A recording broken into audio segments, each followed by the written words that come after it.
Spišskej Vsi jeden zo supermarketov sa rozhodol prilákať zákazníkov na nočné nakupovanie a podarilo sa mu to.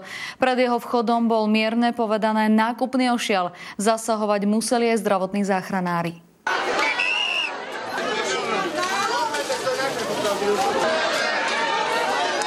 O 11. večer sa pred i vo vnútri jedného zo spišsko-novojských supermarketov začalo nákupné šialenstvo. Stovky ľudí prišli utrácať peniaze za tovar zľavnený o 30 až 60%. V tlačenici sa niektorí zákazníci nesprávali ako v rukavičkách, ale ako v boxerských rukaviciach.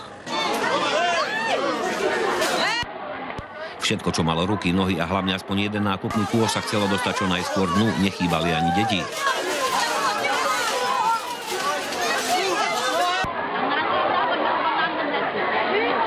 Tlačenica nebola iba pred obchodom a v jeho vnútri. Na križovatke kolabovala doprava už hodinu pred otvorením supermarketu. O nakupovaní sa ľuďom veľmi rozprávať nechcelo. Koľko si minuli?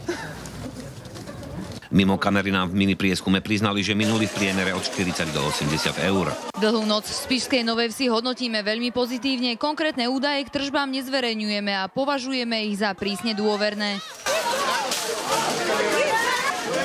V tlačenici bola zranená jedna žena a jedno dieťa. To bolo prevezené na detské oddelenie Spišsko-Novejskej nemocnice a neskôr prepustené do ambulantnej liečby. Zo Spišskej Novej Vsi Marek Baláš, televízia Markíza.